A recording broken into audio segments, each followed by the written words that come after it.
प्रिय विद्यार्थियों, आज हम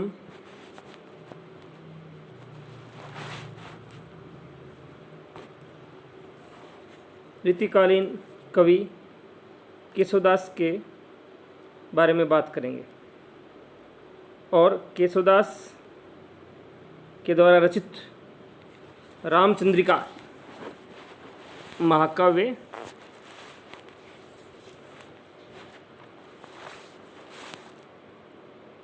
का अध्यापन करेंगे।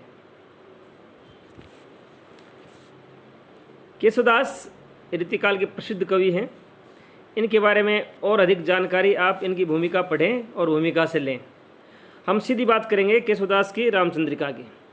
और सबसे पहले केशवदास ने अपनी रामचंद्रिका की रचना करते समय गणेश वंदना की है। तो गणेश वंदना की व्याख्या और सरस्वती वंदना की व्याख्या आज आपको करवाई जाएगी। बालक मृणालनी जो तोरी डारे सब काल, कठिन कराल त्यों अकारु दीह दुख को, विपत्ति हरत हटी पद्मनी के पात सम, पंख जो पताल पेली पठवे कलुख को, दूरी के कलक अंक भव शीस ससीसम, राखत है केशवदास दास के वपुख को, सांकरे की सांकरन समुख होते तोरे, दस मुख मुख जोवे गजमुख मुख को। अंतिम पंक्ति से देखिए, दस मुख मुख जोवे, दस मुख मुख जोवे गज मुख मुख को। दस मुख, 10 मुखों वाला रावण भी श्री गणेश के मुख की ओर देखता रहता है। किस लिए? अपनी रिद्धि सिद्धि के लिए। तो प्रस्तुत पद रीतिकालीन कवि केशवदास द्वारा रचित रामचंद्रिका की गणेश वंदना से उद्धृत किया गया है। और इसमें गणेश जी की प्रार्थना या पूजा करते हुए कवि केशवदास कहते हैं, बालक मृणालिनी मृणालिनी मृणालिनी कमलिनी,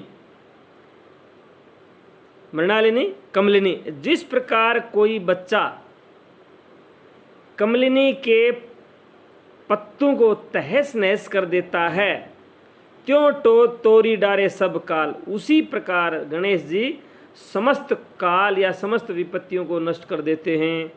कठिन कराल त्यों अकारु दीह दुख को, दीह दुख दीर्घ दुख, जितने भी लंबे दुख होते हैं या विकट परिस्थितियां होती हैं, कठिन कराल भयंकर और कठिन विपत्तियां होती हैं, उन्हीं सब को एक बालक के समान, जिस प्रकार बालक केले को तोड़ देता है, उसी प्रकार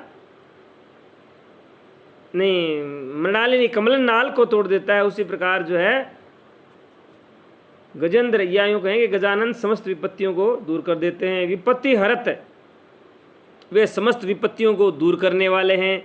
हठी पद्मनी के पात सम, पद्मनी के पात सम, कमलिनी के पत्ते के समान।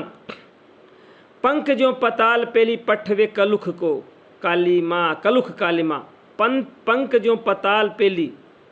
जिस प्रकार कमल की जड़, पद्मनी या कमल की जड़ कालीमा या कलुख को पाप जो कीचड़ होता है उसको पेंडे में स्थिर कर देता है या ठहरा देता है, फेंक देता है, दूर कर देता है, उसी प्रकार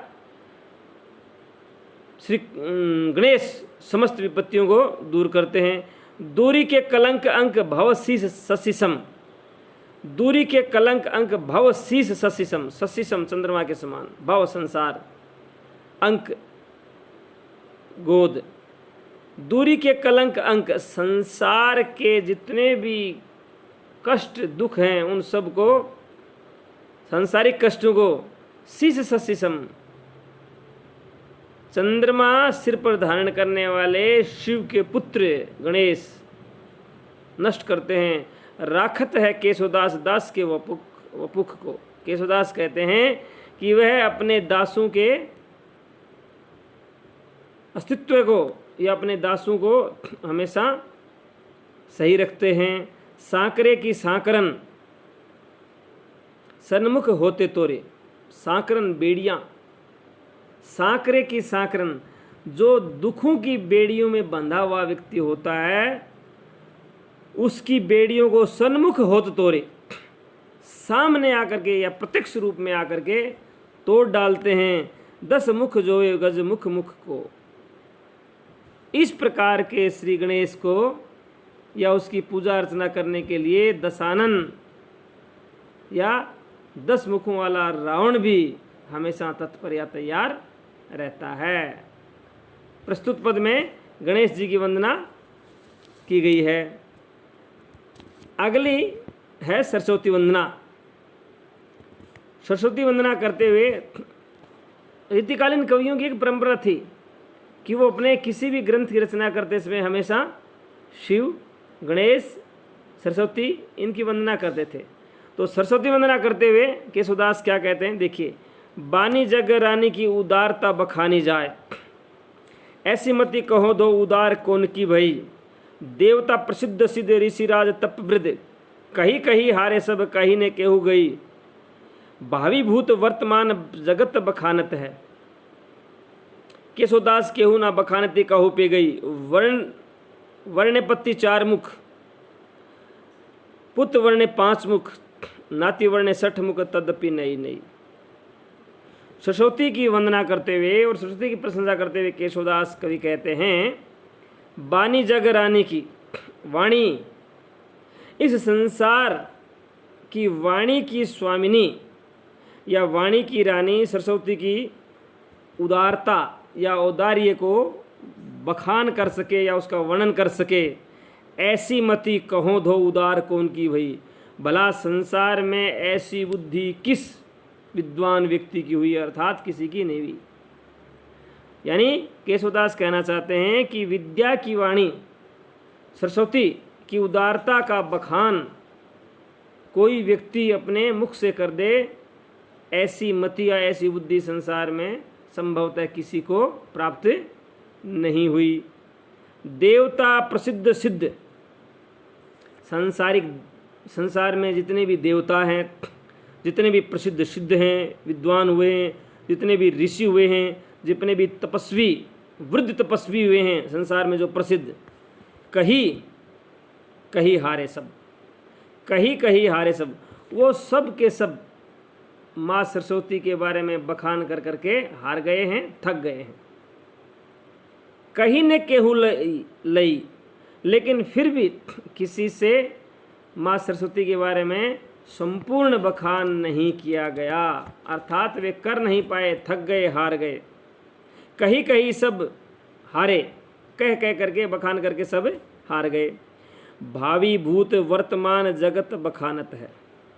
कवि केशवदास कहते हैं कि ये संसार भविष्य के बारे में, भूतकाल के बारे में और वर्तमान काल के बारे में बहुत बखान करता है, सब कुछ बताता है। केशवदास केहू ना बखानी का हो पेगी, लेकिन केशवदास कहते हैं कि माँ सरस्वती जो है वो किसी के द्वारा माँ सरस्वती का वर्णन नहीं किया जा सका। यानी वो कहते हैं कि संसार में विद्वान बहुत हैं जो भविष्य के बारे में, भूतकाल के बारे में और वर्तमान के बारे में सब कुछ बता देते हैं, सब कुछ उनको ज्ञान है, लेकिन माँ सरस्वती के बारे में किसी के द्वारा वर्णन नहीं किया जा सकता या संपूर्ण वर्णन नहीं किया जा सकता। वर्णोपत्ति 4 मुख, ये 4 मुखों वाले पति की पत्नी हैं। पूत वर्णे 5 मुख और इनके पुत्र कार्तिकेय के 5 मुख हैं। नाती वर्णे 60 मुख और इनके जो नाती हैं वो 6 मुखों वाले हैं। ये सारे के सारे यानी इनके पति, इनके पुत्र और इनके नाती, जिनमें से एक के 4 मुख हैं, एक के 5 मुख हैं और एक के 6 मुख हैं, वो सब भी अपने समस्त मुखों से वर्णन करें तो भी माँ सरस्वती जो है वो प्रतिदिन नई नई या हर रोज़ उनके बारे में सब कुछ नया नया लगता है। इस प्रकार माँ शारदे की वंदना करते हुए केशवदास उनकी प्रशंसा कर रहे हैं। अगला पद है श्री राम वंदना। पूर्ण पुराण और पुरुष पुराण परिपूर्ण, बतावे ने बतावे और उक्ति को, दर्शन देत जिन्हें दर्शन समुझे न, नेति नेति कहे वेद छाड़ी आन युक्ति को। जानी ये है केशवदास अनुदिन राम राम रटत रटत न रत पुनरुक्ति को। रूप देहि अणिमाही, गुण देहि गरिमाही, भक्ति देहि महिमाही, नाम देहि मुक्ति को। श्री राम की वंदना करते हुए कवि केशवदास कहते हैं, पूर्ण पुराण कि संपूर्ण पुराणों में और पुरुष पुराण और पुराने लोगों के द्वारा परिपूर्ण बतावे श्री राम को संसार में सबसे महत्वपूर्ण और परिपूर्ण पुरुष बताया गया है। न बतावे और उक्ति को और किसी के बारे में और किसी कथन के बारे में ये नहीं कहा गया संसार में कि वह संपूर्ण है या पूरा है। केवल एक राम और उसका नाम इस संसार में संपूर्ण है, सब कुछ है। ये पुराणों में भी कहा गया है और पुराने लोग हैं उनके द्वारा भी कहा गया है। दर्शन देत जिन्हें दर्शन समुझे न, दर्शन देत जिन्हें दर्शन समझे ना, वे लोगों को इस प्रकार दर्शन देते हैं या इस प्रकार दिखाई देते हैं, दिखाई देते हुए भी दिखाई नहीं देते। नेति नहीं नेति नेति कही वेद छाड़ी आन युक्ति को, और वेदों ने भी उनके बारे में न इति न इति न इति कह करके उनका वर्णन करना कि यार इस प्रकार से और कोई नहीं है, ऐसा और कोई नहीं है करके छोड़ दिया। जानिए केशवदास कहते हैं कि मैं ये जानकर अनुदिन राम राम रटत, दिन रात राम राम रटता रहता हूँ, न डरत पुनरुक्ति को। और दिन रात राम राम रटने से देखिए एक पुनरुक्ति दोष होता है कि किसी भी शब्द को बार बार उच्चारण किया जाए तो पुनरुक्ति दोष होता है, लेकिन केशवदास कहते हैं कि मैं दिन रात राम राम रटता रहता हूँ, पुनरुक्ति दोष से भी नहीं डरता। रूप देही अणिमाही, वे अणिमाओं के रूप को देने वाले हैं। गुण देही, गुणों को देने वाले हैं। गरिमा को देने वाले हैं। भक्ति देही महिमाही, और उनकी महिमा या उनकी भक्ति महिमा प्रदान करने वाली है। देखिए उनकी भक्ति रूप प्रदान करने वाली है, उनकी भक्ति गुण प्रदान करने वाली है, उनकी भक्ति गरिमा प्रदान करने वाली है, उनकी भक्ति महिमा प्रदान करने वाली है। नाम देही मुक्ति को, और उनका नाम जो है वो इस संसार में मोक्ष का प्रदाता है, मोक्ष देने वाला है। अर्थात इस संसार में राम का नाम सबसे बड़ा नाम है। इस पद में केशवदास राम के विभिन्न गुणों की प्रशंसा करते हुए और राम को संसार का सर्वश्रेष्ठ पुरुषोत्तम, पुरुषों में उत्तम पुरुषोत्तम बताते हुए कहते हैं कि राम की भक्ति और राम का नाम संसार में सबसे बड़ा नाम है और कल्याण और मोक्ष का मार्ग है। धन्यवाद। बाकी कल